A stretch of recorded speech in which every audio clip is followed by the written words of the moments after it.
Speaking of garbage, Com did send the messages. I've been streaming, of course, the Baldur's Gate 3, and I started looking at my supplies. I have 1,800 camp supplies. Yeah, that's something I noticed on like, I identified everywhere you could get camp supplies, but I definitely didn't rest nearly enough to use them. Yeah, and that's why I tell people, is like, rest as much as you want. You will find the camp supplies. I don't even take my own advice. Like, almost the weird strategy that I had to employ when I was doing honor mode, where I was like, I can just long rest between anything challenging. Yeah, that whole dichotomy of the urgency of the situation. I gotta go take care of the hag, but my guardian is saying, it's okay, I can hold him off for now. Well, let me loot the cave then. I've been organizing my supplies so anything alcoholic is now in its own separate place. Just because of that because your playthrough monk. Yeah. Subclass. See, that's different, because then that would mean that it's not a camp supply anymore. So that's interesting. Maybe that's why they put it in. It's because there were too many camp supplies to begin with. Now there's an alternative use for them.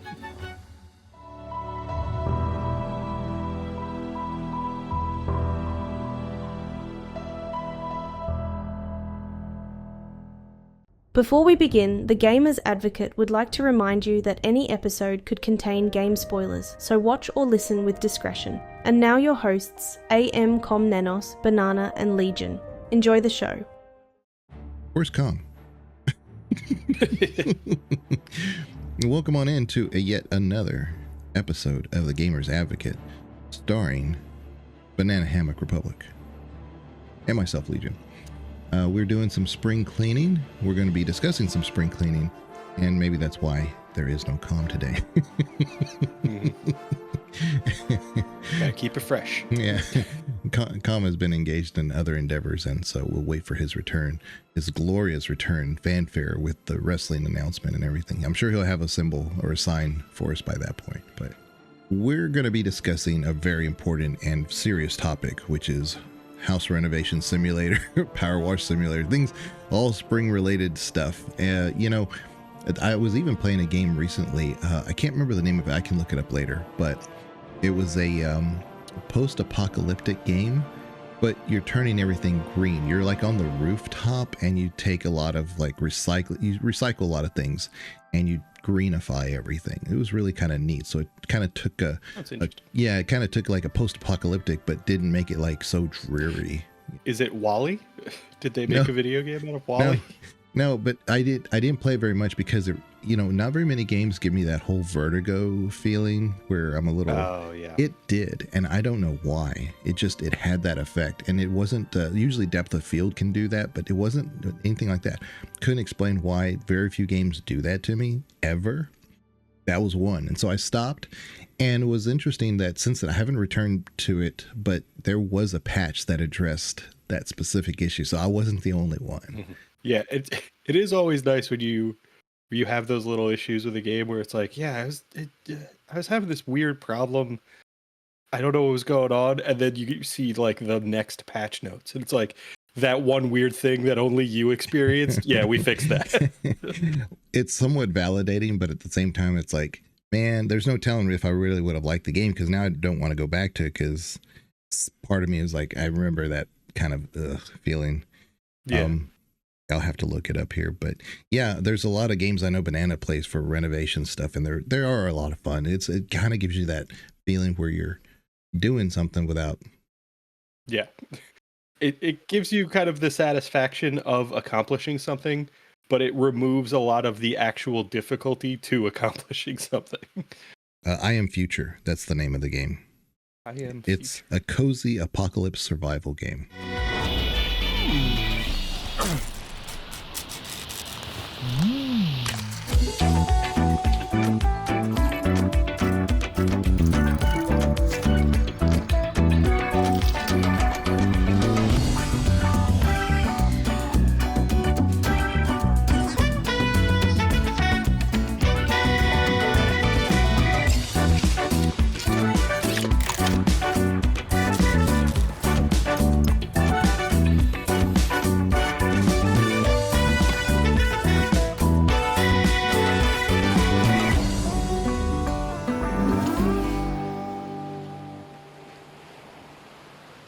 survival feels antithetical to cozy in my mind. I know. And when you see it, you'll see exactly what it is. And it's like, oh, it's so different that I liked it because of the fact that we went at it from that angle. Yeah, you take materials, you make simple things. It's very similar to that Subnautica, to where you have like this cheat code where it can just automatically make something for you so that you can upgrade it and do this. There is something to that. And that's always kind of like bothered me a little bit. It was like, the greatest thing here is this fabricator. That is by far the best invention here. Yeah. To make something I out of definitely nothing. remember thinking that with well, I watched a friend play through Subnautica recently, and I remember thinking that, like, if it weren't for that thing, I would have no idea how to progress.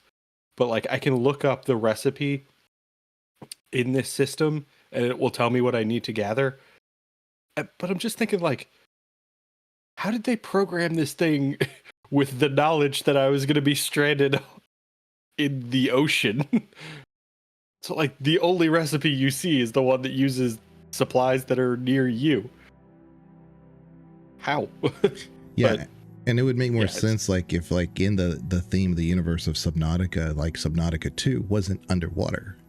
It was in space somewhere, and now you're like on the Martian movie. It would be interesting if, like, the follow-up to Subnautica had a different name, and for that reason, like, it was just like like, why would you risk being stranded in an ocean again? You've lived through that experience. You want to avoid it.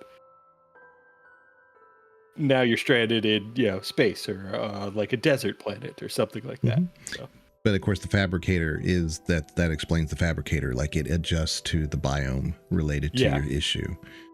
Yeah. Or like, just scans the environment that you're in, discovers the resources, calculates what it can make. Makes a little bit more immersive to say, like, oh yeah, I guess this could really work out this way. You're in a jungle, and like, oh, I got supplies everywhere, but it's, how do I make a shelter out of, you make it out of bamboo and stuff. So then suddenly a dinosaur. Okay. How do we handle that? So that changes things. I have my shelter against this 80-ton monster.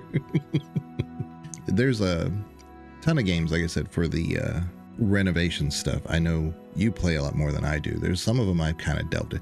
I really got into PowerWash only because I got it as a joke. I've said this before. I saw the early access for it, and I have my ear to the ground on a lot of games, a lot of news, and I saw PowerWash, and I knew my wife loved PowerWashing. She just loves PowerWashing in real life.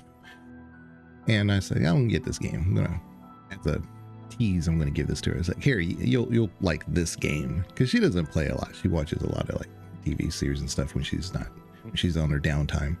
In fact, I got her a really good laptop, and she ended up just giving it to my daughter because my daughter wanted to play games on it. She doesn't care. So I was like, well, maybe she'll like this one. And then I got her the PowerWash Simulator, and she started playing it. She was like, oh, I really, really like it. Then it was kind of like a joke. I was like, yeah, I knew you'd like it because that's what you like to do is PowerWash. Of course you're going to like it. It's a crappy game, and of course you're going to like it. You're going to be the one person who likes it. And she said, no, you need to play it. It's actually a really good game. I'm like, come on.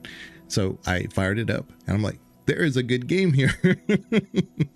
And I was shocked. So I did have that day one early access entry into it. I didn't play it, but I got feedback from it, and it has turned into a group of society and people who just enjoy and love that game, advocates of it. Mm-hmm.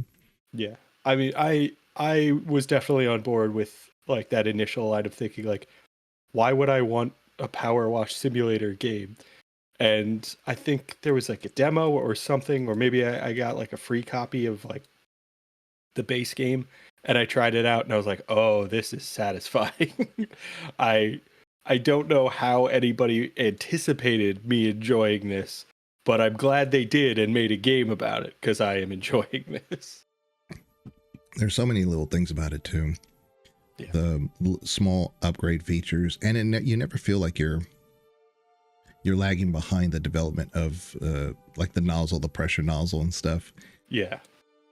you're always, even at the very early when like you're cleaning the van, pretty simple. You're just getting mud off. It really feels tactile to the point of like I'm using a baseline power washer, but it's getting the job done. Yeah. Yeah, I think that was a huge part of it for me. And I don't like, I think normally that's something I would argue against in video games is like the lack of needed progression. Because in that one, you can just use the starter nozzles and clean everything. You don't need to buy cleaning solutions to get things. It makes things a little easier, but like you don't need them. You could just put in the work with that like 15-degree nozzle and clean anything in the game, including like the latest levels. And I loved that. I just loved that, like, yeah, no, it's a power washer. That's what it's supposed to do. Yeah, it'll take longer on the bigger things because they have more rust and grime and stuff on them, and you have to use the real small nozzle because it adds more pressure to it to get the job done. But if you have the stronger power washer, then you can kind of go with the same pace that you may have done when you were doing the early maps, like the van, for instance. But there is that whole like, I mean, I'm making this money, I'm not using it for anything, might as well upgrade my power washer, you know? Yeah. Yeah, I thought it was like so perfectly balanced in that way to like, you don't need these upgrades, but if you get them kind of at the rate you're accumulating money, the game's pacing will just work out very nicely. You'll just be kind of doing the same thing in every level, like using that 15-degree nozzle, and then like occasionally switching to like the more narrow, focused nozzle for like cleaning tough spots. But like as you progress, you don't really notice like a challenge increase or anything. It's just like, yeah, keep doing this. You got it. You're doing great. And the maps are so much fun. They really are. They're very creative and inventive. Like at the treehouse one, when I got to the treehouse one, I was like, oh, okay, so there's Bigfoot here, and you see the footprints, and you see the cameras, and you see the little signs here and there, and it's just a really nice map too. And so you're doing under the stairs. Some of their environments are absolutely beautiful, and then they do some kind of like little environmental storytelling within them as well, which is wonderful. Yeah, for me, a storyteller, lore-based person, they even have lore in there. I was almost made a lore recap of Power Wash because nobody had been doing that, and I was like, there's lore there. There actually is. Yeah, that involves the cats, the mayor, the end game. It's really hilarious. Yeah, there was a lot put into that game that like when you hear Power Wash Sim, you don't think like that there's not a game there. That was our initial reaction. It was just like this is a joke, right? And then you play it and you find these little Easter eggs and you're just like, okay, so not only is this a satisfying game that I wasn't expecting, but there's a lot of appreciation put into the little things that I really enjoy. Those little like hidden surprises along the way that make the game even that much more enjoyable. I could be wrong about the gnomes, but I think the gnomes were introduced as kind of like just a decoration type thing. A lot of people kind of came in and the devs came in and just started adding more of them and then fleshing it out because people kept asking about it. So the gnomes themselves, I don't believe were intended to have a story to them. Now that's almost like their like their motto, their little slogan guy. That is absolutely something I could see in the development process. Where they were just like, well, we're cleaning like the outside of a house, and like we're power washing the walkway in front of their flower bed. Maybe they have a little garden gnome, so they put one in, and then that asset's in the game. So then they put it in, places you wouldn't expect to see a garden gnome. So like you're cleaning out that subway restroom or whatever that is, where it's like you're underground and you're cleaning out urinals and bathroom stalls, and suddenly there's a garden gnome in there. You're just like, but why? And then you see them in other levels, and it starts to become this almost lore of Power Wash Sim, where you're just like, all right, I want some explanation as to why there are garden gnomes everywhere. Yeah. Yeah. I found a hidden achievement. I'm not an achievement hunter, but like Banana is, but I found a gnome on at the time, the very end game map. And it's still technically the end game story map, but it's a difficult map in that it's so big and it does have a roof that slopes. So it's not always the easiest to get to the very top of it. And I found a gnome at the very base of the whole thing. I'm like, I'm going to put him at the top. Like after I get done, but when you get done cleaning, the map's done. So I had to be kind of careful. I was like, I'm going to put him at the very top. Kind of like a little weather vane or something like that. I'm going to put him at the very top. And I got an achievement for it. Yeah, that's we've talked about that before. The idea that like achievement design is very much a thing, and trying to anticipate what your players will do just without guidance, the things that they will find a way to like enjoy on their own, and then kind of rewarding them with that little pop-up that says like, hey, you did a thing that we thought would be pretty cool. That's wonderful. I love that was in the game. And it wasn't like there's no real guidance to do that. It's just, hey, there are garden gnomes. And there happens to be this spot where it looks like a garden gnome would fit. And it would be kind of cool to see him just up on the top of this roof. And also that, I mean, the devs in good faith have done a lot of good things. They've raised a lot of money for, what was it for? It was for like autism. I think autism, they do a lot of autism stuff. And they so they donate like a big portion of their profits from time to time, and they've also done a ton of free DLCs. I think they have about 8, maybe 9 free DLCs. The paid DLCs, I think there's about 7 or 8 of them, but they definitely have like 1 or 2 more that are free. So didn't have to. Yeah, they definitely did not need to release free DLC for this at all, I think. And the fact that they still do. I think one came out like this past week before we're recording this. They're still putting that effort in even while PowerWash 2 is in development. So they're really going out of their way to cater to their fans and provide them with, more of that experience that they appreciate. And there's like, beyond establishing that goodwill with their community, there's not really any benefit for them. So it's just like a very nice feeling to see the like, hey, the devs are just giving us stuff. They don't have to do that. I think they just like the game they're making, so they're making more of it. Yeah, you get that impression. I've seen some of their live, when some of them have gone live and stuff. It's really interesting, some of the partners that they get to go along with them. Like you would think, like when they did their Midgard or Tomb Raider, those would be paid DLCs. Those were free. Yeah, I can't imagine that, because they have to have paid for like some kind of license to use those assets or to use the like IP in their game, and then to not recoup any of that cost, to not pass that on to the players, was a very strange decision as far as like the business side of video gaming. But it represents that thing that I love about video gaming, where we see it as like an art form that people can appreciate in a non-commercial way, to say they're like, oh, wouldn't it be cool if this somehow mixed with the Final Fantasy universe and you could kind of experience this same silly gameplay that's weirdly satisfying, but you could imagine being in, one of your other favorite video game worlds like Tomb Raider. I think that was a really, really cool idea, and then to then not charge for it was even more impressive. I mean, it's always possible that they had a agreement with the publisher to say, well, we won't profit off of it, we won't pay a license for it, but it's free marketing for the publisher. Yeah. But yeah, I don't know that I'm ever too concerned with the explicit details behind the scenes, because overwhelmingly that doesn't impact me.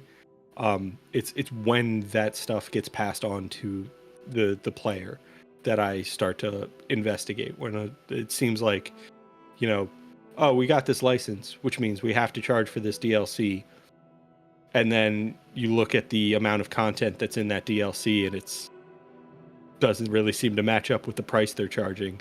That's when I'll start looking into it and be like, all right, why are we doing, like, we're doing advertising for this other IP. You paid to use their assets in the game, and then you put minimal effort into it and charged us for it. And PowerWash didn't do that at all. They did the exact opposite. Because things like Alice in Wonderland aren't necessarily a owned IP. I mean, Disney doesn't technically own it. I mean, they own the rights to like their interpretation of it, but that's not the way they went. They kind of, Alice in Wonderland is one of those great games that, or ideas that I've seen it in different games. One of my favorite games that you've seen me play is Alice. Love that game. So imaginative, so fun, and it's played so well. And it's, for as old as it is, it looked like it could have come out last year. Yeah, it's a beautiful game. But they had that Alice DLC, and that was a lot of fun. And it was just so imaginative. You had the big tea set placement thing, and all the cups were big. You were small. So neat, so neat. But yeah, a PowerWash 2 is coming out, and one of the things that I fundamentally it looks very similar. So it's like they're not reinventing the wheel, but apparently you'll be able to like buy furniture. So where you're at, you can use that money for other things, like just a designer type thing. And the soap, in the soap in PowerWash, you just basically use it to help get stuff off, and it's kind of like with your kind of like a normal PowerWash. But apparently this one, what you'll do is it'll be more of like a foam. So you'll see it, and then you have to like get that off and rinse it off. Yeah. So it's a little bit more tactile, a little bit more physics going on with the second one. Yeah, every time I think I'm done with PowerWash, they come up with either a free DLC or an actual DLC, and I'm like, I got to do this one, because they did an aquarium one, and I thought I was done. I was like, no, I've done all the I'm good. Then they did the aquarium. I was like, I got to do the aquarium. Yeah, I think I actually went back to it after you pointed out this latest free DLC, and I realized there were like 2 seasonal ones that were free that I hadn't done. And I looked into those, and like, it's the same gameplay in every level, and for whatever reason, that doesn't bother me at all. I'm excited to clean something new, despite the fact that I've done this exact process half a dozen times in the last week. It's crazy some of the things you'll find, like out of nowhere. Yeah, like I think I was doing the Sphinx one day when it first came out, and because it was early access first, I think as a Sphinx. But there was like a row of cats in a line in the background near the horizon, just walking. Where are they going? And then there's a story related issue to it. Again, there is lore in PowerWash, and is something there going on with these cats and everything. It's nothing major, but there is something going on. I'm like, am I seeing this right? Why are these cats in the horizon? What's going on? But it was interesting. They kind of like threw that in there. It's like, yeah, you're not doing it, and you may never see it, but they added it in there. There's a lot of like house renovator games that you've played. To me, I couldn't break down the various differences between them, but I know there are some. Like I know you like the house renovator, and I showed you one. It was a demo for a game that's coming out, I believe, this next week. Ghost Haunted House Renovator Simulator. I've had that on my wish list for like a year and a half. So it was interesting to see that coming out. I enjoyed a lot of that. So there was a demo available, and Legion pointed it out to me, and I checked it out, and I think it has the fundamental foundation or another solid like house flipper type game. But I think there was a lot of execution that still needed to be developed. And I think after I kind of discussed that with Legion, he looked into it, and the devs had made an announcement that it was like, we're falling a little behind schedule in terms of what we're putting into the game. So we understand that like this demo doesn't quite have the quality our player base is looking for, and we are still working on that. We're abandon the game. We're not going to release it in this state and then just hope you're okay with it. We're continuing to work on that stuff, which I appreciated. But it definitely does have a lot of the same things I appreciate about House Flipper, where, you know, there's a very clear definition of all the work that you need to do in order to kind of like get to a base level. And then, you know, with House Flipper, there were things you could do to get above that to, you know, target a specific buyer and then sell the house, or maybe you just want to decorate for yourself and move into that property. But this haunted house simulator or house renovator was it has those same initial requirements where it's, you know, make sure all of the floors are clean, make sure all of the furniture has been repaired, exercise whatever ghosts are in there. There's some, you know, spooky alternatives to the House Flipper vibe, but it had that same kind of core feeling where it's just like, I know what I need to do. I have the tools at my disposal. I need to just put in the effort and get through this list of things, and then I have, you know, a completed project that I can customize if I want. And I think that will go a long way. So I'm sure that this will have, you know, an audience the way that House Flipper did, and knowing that the devs are continuing to make that effort to improve the gameplay and the controls and the features available to that audience, I think that's also going to help. So I fully expect this one to get at least some level close to House Flipper as far as the audience appreciation. Most of the time the devs will say, hey, look, if there's a bug or something, we're always going to be trying to optimize the game, this and that. But it's really unusual to put that on a roadmap to say, by the second update we do, it's going to increase the graphical fidelity. And I was like, that's not normal for a actual either early access or an actual day one release to put that on your roadmap. But they did. So I'm pretty sure, I get the indication that they needed a little bit more time. They're releasing it earlier than they want to, but at least they're acknowledging that. So yeah, and I think that goes a long way as for their audience, as somebody who is in like the player base for this game and played that demo and was thinking like, this doesn't feel quite as polished as I would hope. There's definitely some issues, some control things I didn't really like about it. And then to see the devs say, yeah, we know, we're not happy with it either. We agree. It's something we're working on, and we fully intend to hold ourselves accountable to provide those updates that you're looking for. That's definitely kind of refreshing to see from a developer, to kind of commit to that, to say like, yeah, we understand that you're not completely satisfied with the way our game is, and we're not just going to abandon you just because you're not enjoying it. This isn't like this is the game, enjoy it or don't. Is there one particular aspect of those House Flipper, House Renovator games that appeals to you? Is it the feeling like you accomplish from one thing to another so you can go to the next thing, or is it more or less just the activities, the sense of accomplishment? I think this is something that I've appreciated in games in like every genre. It's the idea of that progression, that kind of satisfying feeling you get from like crossing off something on a task list. And then the idea that doing this repeatedly unlocks new things for you or makes you a better version of yourself. 'Cause when you brought up this topic, I started thinking about the games that, like, the obvious ones are PowerWash Sim and House Flipper. And, you know, there's some of this progression in each of those, but it's not like a huge focus of the game.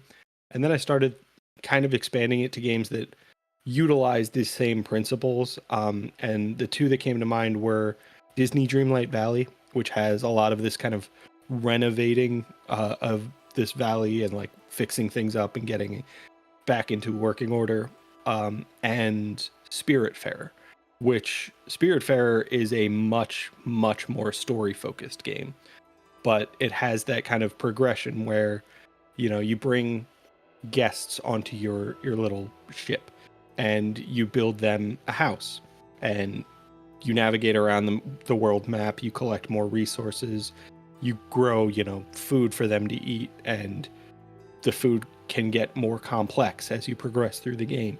And the tools available to you on your ship can get more complex as you progress through the game. And then you build upgrades for their house so that they feel more comfortable while they're staying with you. And then you kind of navigate through their entire story, get their house fully upgraded, find out their favorite meals, do all this kind of stuff to progress. And then you get this moment of closure where you say goodbye to them. I absolutely love Spiritfarer. I highly recommend that game for anybody who's curious about it, who appreciates these kind of home renovation games. And I think it really delivers on that satisfying progression where like every little thing that you're doing over the course of that game either gives you some kind of resource you can use or contributes to your character's development. You learn new abilities and you progress in terms of what you can do in the game. You unlock new tools or you build a better boat. But it really satisfies in that, I did a thing, I got a little reward. And now I'm going to do another thing and I'm going to combine all of these rewards and it's just going to be better at the end of the day. And I think that's what I really appreciate about these simulator and home renovator games. Yeah, because I mean, survivor simulators do the same thing, but the intensity there is focused on the consequences. So it also doesn't feel cozy, and it doesn't feel like, oh, okay, I can get into this renovation or whatever I'm doing comfortably. I'm mandated to do this, otherwise there's going to be something bad's going to happen. And I think those games, and when you say like survival simulators in this regard, I'm thinking games like Valheim and Shrouded, those kinds of games where like you're doing a lot of the same stuff, but there is this threat, there's this combat element to the game as well. And I do really enjoy those games. With those, I feel like a lot of the game's kind of pacing and development is tied to multiplayer modes for them. Bringing in, a group of people to progress makes the game a bit easier. And if you play solo, that pacing kind of suffers as a result. You feel like, oh, I have to go make, 15 trips instead of 5 with 3 people. And now it gets a bit more frustrating. And with my schedule being what it is lately, I haven't had, the time to play with my groups of friends who would appreciate those games. So they kind of fall in my estimation because of that, but they definitely do deliver on the same elements of gameplay, the progression, that character development. Like in Valheim, you just get better at doing things by doing things. That's one of my favorite kind of progression systems in any game because it makes so much sense. Yeah, I guess closer to like the house flipper, house renovator, it would be games like the ones I've advocated for in the past, all the tavern games, because you have a tavern and you got to clean it up, and some of them like El and Tel Tavern, you've got to just clean up the bare bones. You got to open it up. You got to use a crowbar to open it. You got to sweep up. You got to move the cobwebs out before you even can order things to open.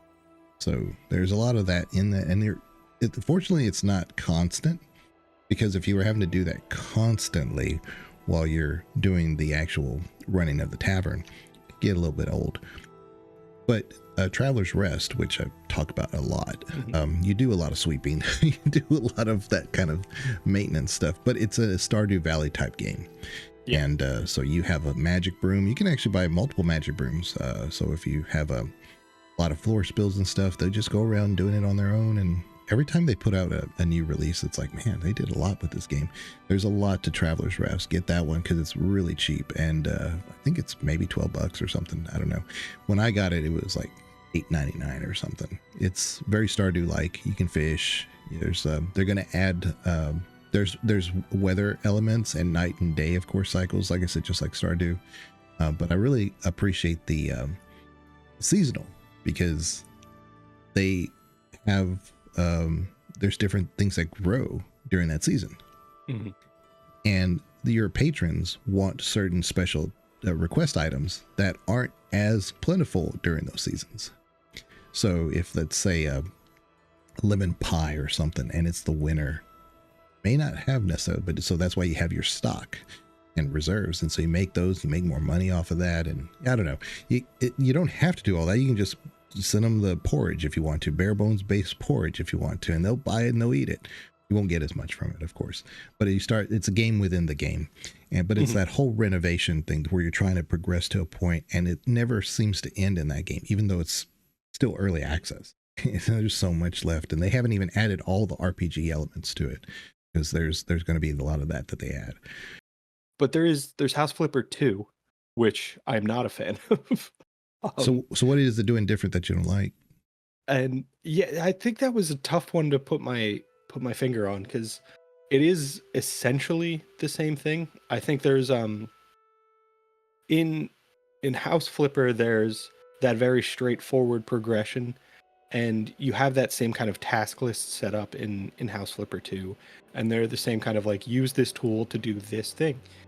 But for whatever reason, I think it's the implementation of how you accomplish those things gets a little bit more complex, and I think they leaned a little more towards the realism in House Flipper 2, where, you know, in House Flipper 1, you can get an upgrade where your mop affects a wider area.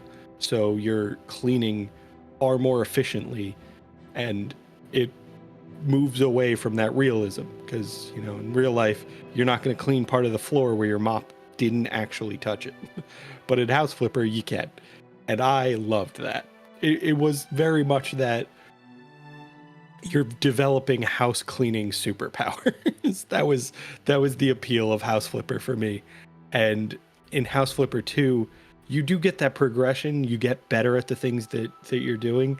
And it was still a fun game, but I feel like it almost went backwards in terms of like my appreciation. Because I feel like if they had released House Flipper 2, I'd have been like, oh, this is fun. I really like this. And then they followed that up with the mechanics from House Flipper 1 and be like, oh, this is so much better. It's way more satisfying. Everything is simplified and streamlined. And they're getting to what I appreciated from the first game, which is just accomplishing things and like rapidly approaching that goal. Because I can slowly approach that goal in real life. It's too slow. It's not satisfying. And House Flipper 2 was like the middle ground between those.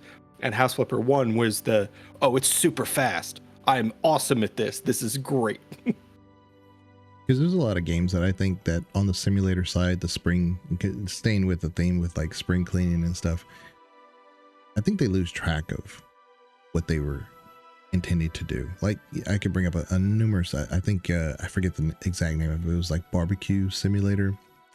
So you could, you're basically just doing a barbecue. There's a lot of offbeat, weird things you can do in that game, but it's almost like Goat Simulator in that it's not about the being a goat or being a I don't feel like it was ever really supposed to be a barbecue simulator. It was supposed to be silly premise for a game where you can pee on your friends. Yeah. You know? Yeah, it's just goofy.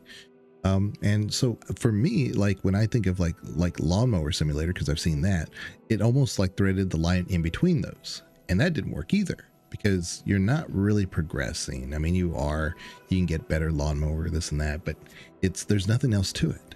That's it. Whereas PowerWash or something like that would get this, okay, let's make this kind of goofy, but let's stay on brand.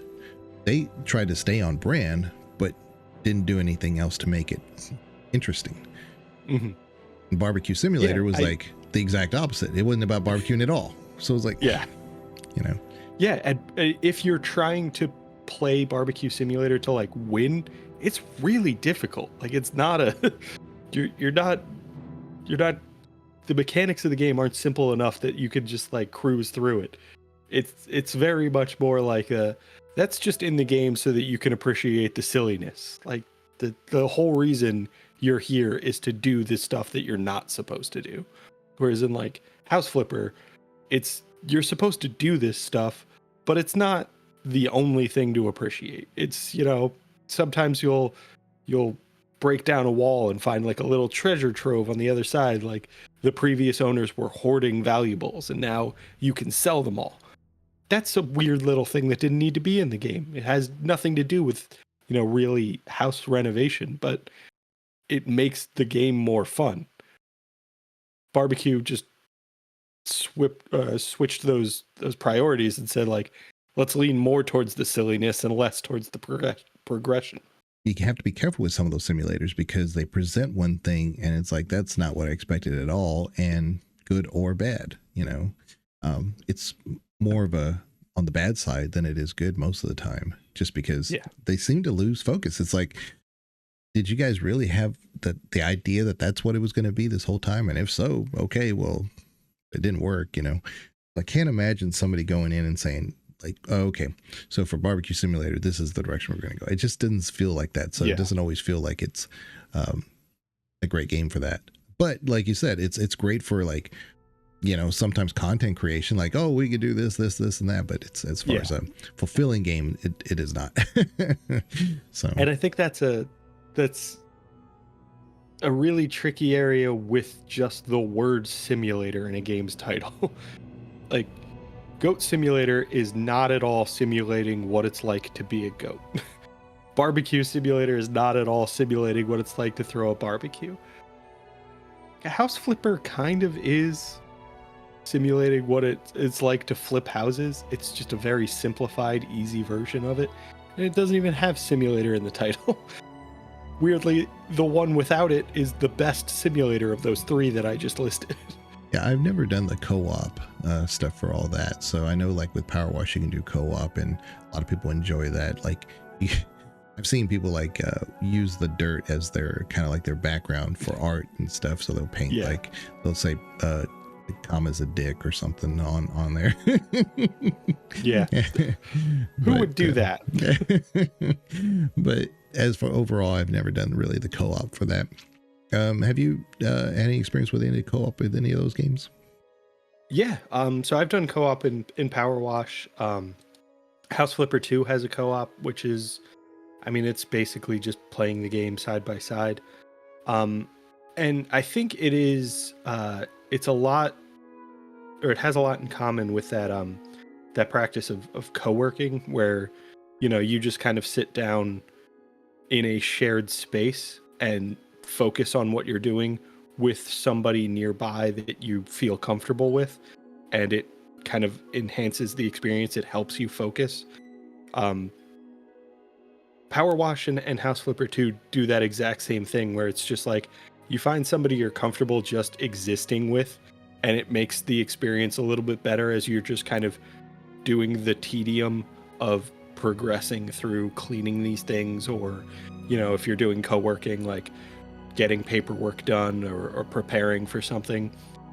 It really captures that same feeling of just like it's nice, like I like this person. I don't really have the free time to invest in like maybe a story focused game that requires us to both be available, or maybe something a little more active like Overwatch or Marvel Rivals, where like there's a co-op element to it and there's also this kind of pressure to win.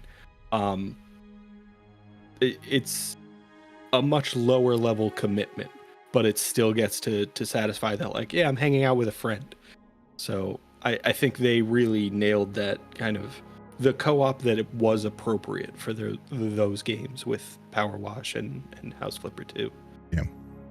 Yeah. Versus like the Barbecue Simulator co-op, you like, and you're a raw burger or something. It's like purely antagonistic. Mm-hmm. Yeah, I think it works better in a co-op for that type of game, because as a game by itself, it's like, okay, I can do all this, great, wonderful. Yeah, I think it's akin to the co-op in games like Lethal Company and Repo, and maybe even a little bit of like Helldivers, where it's like you have this cooperative goal, but sometimes it's funnier to just kill your friends.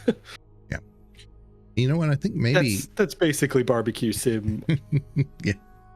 Yeah. And I think maybe I was thinking about it with the Schedule 1 that just came out. I mean, it does have co-op, but a lot of the people that I have had tons of fun playing it almost like it's co-op. I think that's what it's part of the appeal is. But yeah, I'm really looking forward to the co-op of that, because I've watched people just play through Schedule 1 solo and like lean into the role playing of it and like embrace the role of a drug dealer and building this drug empire. And you know, they develop relationships with the characters in game, and like they have their regular customers that they're, you know, oh shit, I have to sell to this guy again, he's an asshole. And now I feel like adding in that co-op element of like having the muscle with you when you go to a deal with somebody who's a bit of a prick just makes that whole game more enjoyable. Yeah, it almost plays somewhat like an MMO, but it's definitely not. Yeah. Yeah, I don't know. They did something really. Now, it's not my kind of game. I'll never play that game, but that's fine. But again, I recognize greatness when I see it, and I'll never put down a game just because I don't. It's not my thing.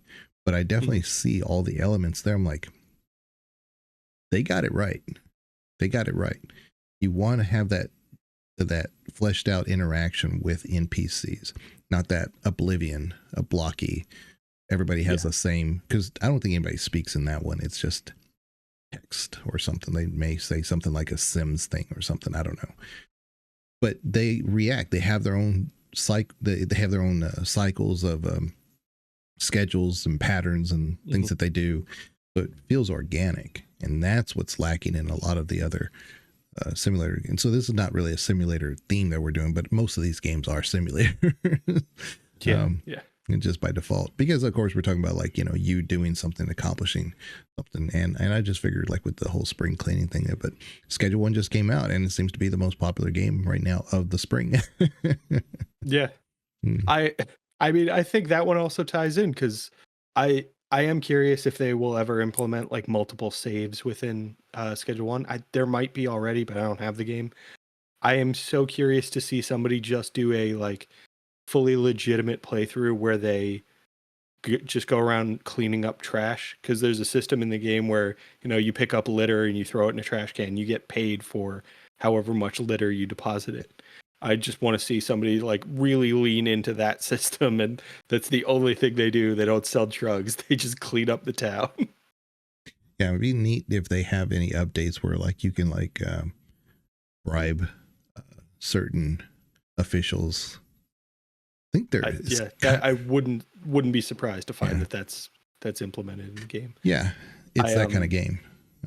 I do feel like this Schedule 1 fits the spirit of what people do in the Grand Theft Auto roleplay servers. And I wouldn't be surprised if the devs are kind of leaning into that to say, like, yeah, maybe we'll implement new stuff that kind of facilitates that a bit more. And maybe there will be a way to play like as the police, or maybe just a dirty cop in that game, because I feel like they kind of want to lean into that a bit. But yeah, I feel like that game has a lot of potential. It's already seems to be very much appreciated, but I definitely see a lot of different ways they could go with that development. And it came out about the same time, but Enzio, who was that Korean Sims type game, good and bad reviews. It seems a very polarizing type game, but it's also one where you can create your own house, do a certain thing. But I don't think you're sitting around, because I even think you have like a job and stuff. I think it's very Sims, but I don't think there's a point. And I kept looking for it to see if you're actually doing more than just creating things. Like, are you ever like cleaning things? Are you like renovating things? I don't think so.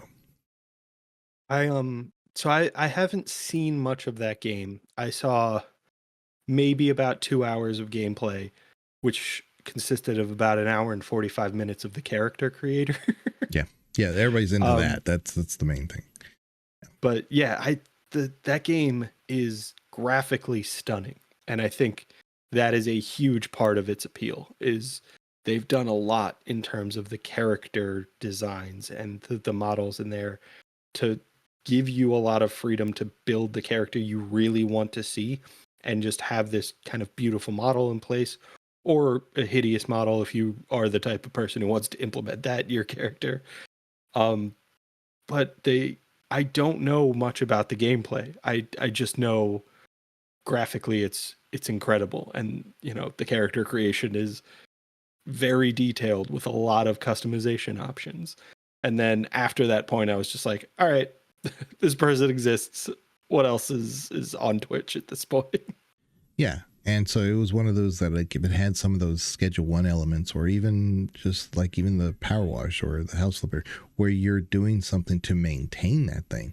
But to me, it just seems like you're just making things, or, going through the progressions of like your work and stuff. And that's it. So that's where I think it needs a little bit more fleshing out. If they're looking to say, this game should be more popular, again, they can't just lean on their graphics, and they can't just lean on just making things, from nothing. You have to like have a feeling like you've maintaining it to a point in order to feel like it's organic, like it feels real to you. So yeah, I'm not sure. Like I said, I haven't seen much of the actual gameplay, so I don't want to weigh in on that and give a really uneducated opinion on it. I do know there's an element of controversy surrounding that game because the developers have admitted to the use of AI in the development of their assets, and that's its own very complex, nuanced discussion. And we've briefly touched on it in past conversations, in the use of AI and how it can be used ethically and how it overwhelmingly isn't being used ethically. But I think it was one of those things where, like, if you look at the graphical presentation in Zoe, and the developers would say that, like, oh yeah, we used AI to kind of remove a lot of the tedium and to provide kind of the model analysis and identify the points where improvements needed to be made to make it more realistic. I think a lot of people would be on board with that, to say, like, we used AI in this very narrow field and look at the results, and we're not using it to replace artists. We're using it to improve our development. It is a tool. And I think it's just something I wanted to point out, in that, like, I think if people saw AI as a way for current employees to do their jobs better, there would be far less controversy surrounding it. But overwhelmingly, we're seeing decisions made at an executive level in these dev studios and other companies to say, how can we use AI to replace people? And that's where we get into problem. yeah, because you'd be surprised. There's a lot of games that don't necessarily announce it because the public doesn't see it as a AI issue. But generated maps, a lot of them are AI generated. They won't tell you that. It's just a lot of them are. That's why I'm a big pusher for No Rest for the Wicked. All that is hand done, every bit of it. So if you're worried about like AI, like, making this tree or that tree or however, somebody actually designed that to look a certain way in that aesthetic, in that scene. But there are a lot of AIs used for generating scenes, and they're in a lot of games that you wouldn't really recognize as such, but it's just there to set the scene. And then of course a developer can go in there and say, no, that bush doesn't, that's in the middle of the path, let's get rid of that or something. But it is used a lot more than you might think. It's just that a lot of people are like anti-AI because they just see the art side of it. It's like, it's actually used for a lot of other things outside of just art. So I think it's and I think this is something I've tried to bring up before, not in the context of AI, but like the idea of using these kind of blanket terms. So we say AI, and it covers a wide variety of things. So when you have, anything that's procedurally generated, it is a fundamentally similar process to AI. To say that, like, we're feeding a set of data into this algorithm and allowing it to kind of generate something based on the parameters we've set. So anything that's like roguelite has that very low level AI kind of implementation in it. And I can't see anybody objecting to that. I can't see people being like, yeah, it's a randomizer. That's not a problem. That's pretty straightforward. It's when you get into this, we're feeding it artists' work, we're feeding it, algorithms that our software developers have put together, and we're asking it to recreate those or to use those to generate the same work that we would ask those artists or we would ask those software developers to generate. And the issue really is that both of those options are essentially kind of opposite ends of the spectrum, but they're all covered by the term AI. So when you hear AI, you immediately latch on to the problematic implementation of replacing people and denying artists what they are good at, denying them the ability to pursue their passion, denying software developers the ability to implement things the way that they would by attempting to kind of replicate their work through AI. And I totally understand that response to say, like, I oppose that. So when people say, this software, this new game release uses AI development, I totally get that reticence to get on board, to be like, I don't want AI in my video game.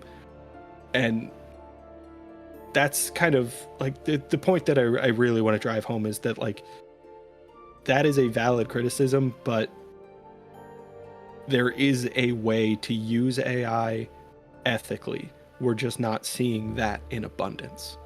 And that's why I don't want people to kind of snap to one of the extremes, to say, like, no AI or AI is okay.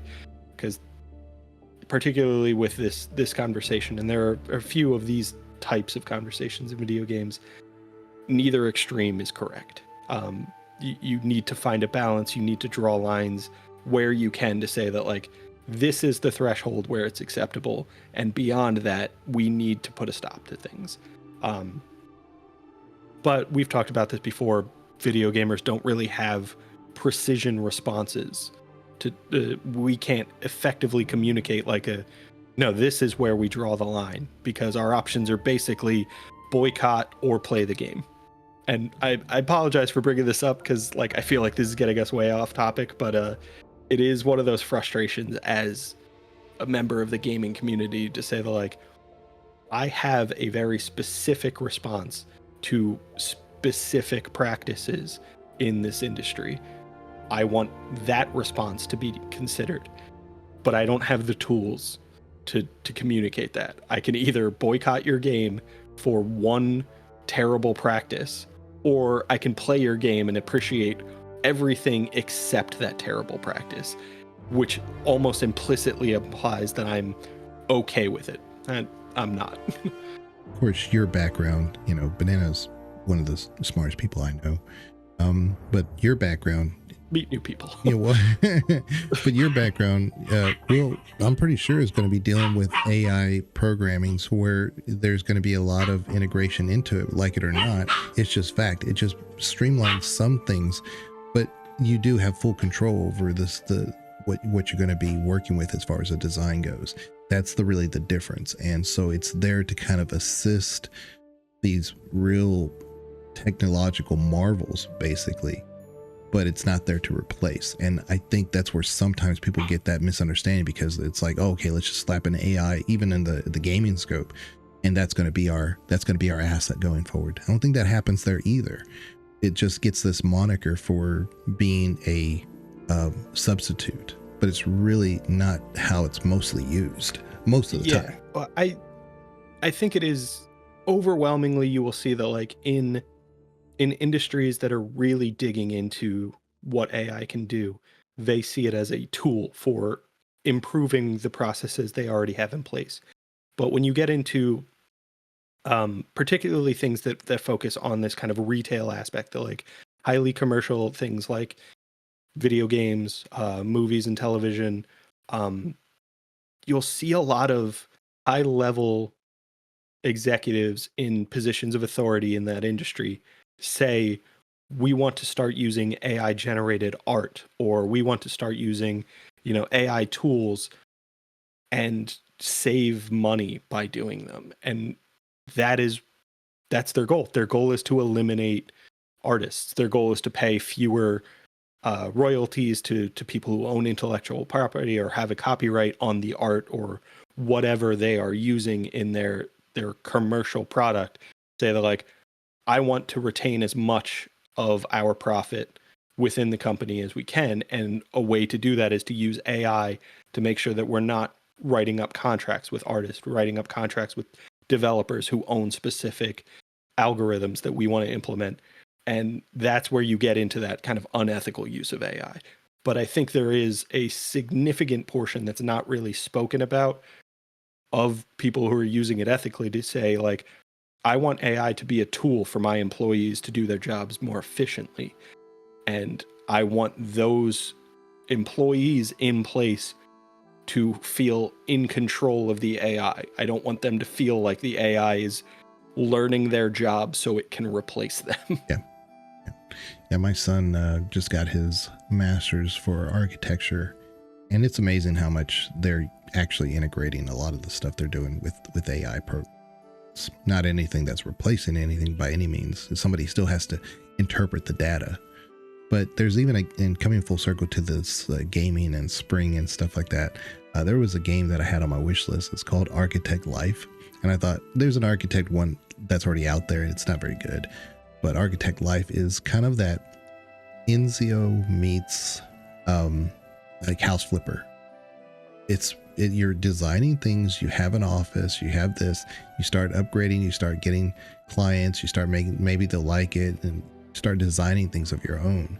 But you can use certain like natural blueprints, but you start to be able to kind of like create certain things. And I do see the potential there for them to say, let's generate something based on your ideas, but then you go in and basically tweak it however you want to. Very similar to how the industry is kind of using AI already. So, would be surprised if you see it in that game. But yeah, it's one of those that looks beautiful. Well, I was like, a lot of these games, they just kind of come out, they're called whatever. But this one actually has like a quality of life type elements to it that looks really interesting.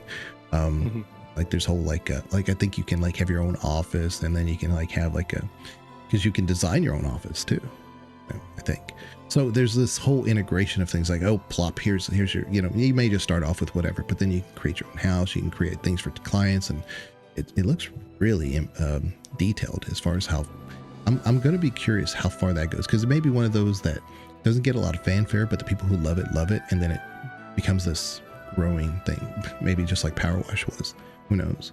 Yeah, I would expect to see a lot of, maybe not direct competition in terms of like the numbers, but I would expect to see a lot of the same style of play that you see for The Sims, where people create a character and they just invest in either, a specific challenge where they say like, oh, I want to progress this character through their career as quickly as possible, or I want to organize like a simulation of an event in real life. So like I want this character to plan like a wedding or something, and we'll do a little community interaction where like maybe it'll turn into like a show like The Bachelor, and we'll have people voting on who should progress and stuff like that. I fully expect to see a lot of that similar content done in Enjoy that you saw in The Sims and all the way up to The Sims 4. But I'm not sure that it will be a direct competitor, just because looking at The Sims versus Enjoy, I think you see that same difference in priority that we saw with Barbecue Sim and like House Flipper. One of them is a little bit silly, a little bit more cartoony, less realistic, and the other is very realistic. And especially with the graphical presentation you see in Enjoy, I feel like you might be limiting your audience in terms of just who can play the game based on the hardware they have. Because that game looks so graphically intense that I have to imagine you need a pretty solid gaming rig just to run it. Yeah, I look at a lot of times whether or not you can run on a Steam Deck. If it runs well on a Steam Deck, probably run on most systems. Yeah, I think that's a pretty good measuring stick. Gamers Advocate stance. Yeah. Gamers Advocate pro tip. I was streaming First Berserker Kazan. I love that game, but I kept finding myself falling into that whole like, can I do this? Can I do that? Which is most of the time not great for streaming, because that's more for me.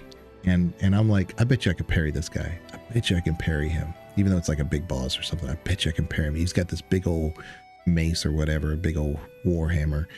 I bet you I can parry him. And I'll sit there trying to do it, and I know I can do one or two moves that'll just finish him off, and then I'll die, and I'll be like, I bet you I can parry him. And it's like, it's more for me to like test the waters of things, and that's more for offline stuff. But I always find myself when I'm like, this is not good. I don't need to be doing this during a stream. So there's definitely an audience for that type of content. I don't know if they're looking for it on stream, or if they're looking for like, there's probably like Discords devoted to that kind of like almost data mining by playing the game.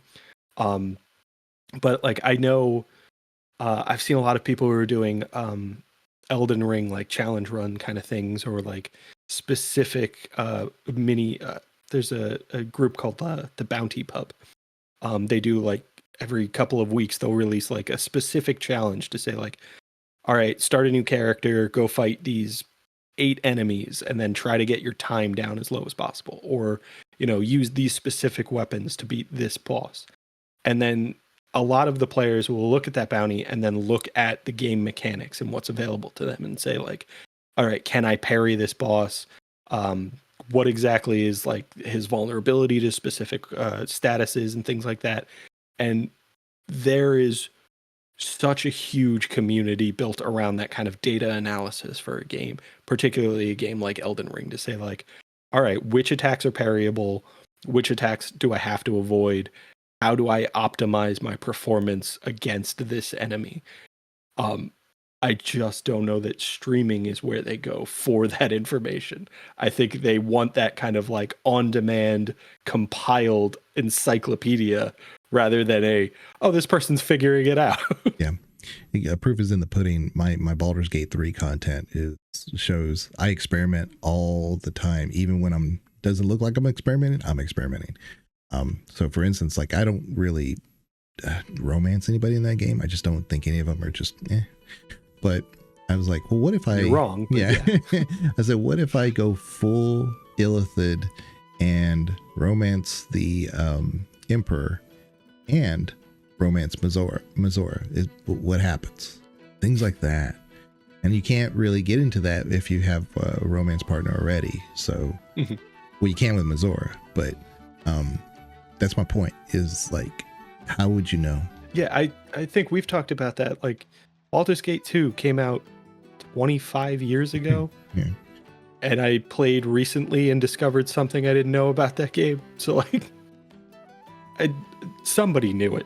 Somebody has done that and compiled that list. And there's, a wiki devoted to it that I could have looked it up in. But to say that like any one individual was like, oh yeah, I've seen everything Baldur's Gate 3 has to offer. No, I don't believe you. Unless you were developing it. No.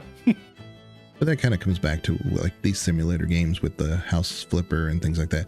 They allow us to be a little myopic and enjoy that. And it kind of, says it harkens to like, oh yeah, but here's this little thing right here. And it keeps us interested in, but it allows us to be focused or not to, if we don't want to. I do appreciate that ability to kind of let me sink into it. I don't even have to play the own music or what, because it's not really music in not Planet Coaster, PowerWash, but you can put your own music on while you're doing stuff. It'll feel like you're actually doing chores around the house. Yeah. So it's a vibe.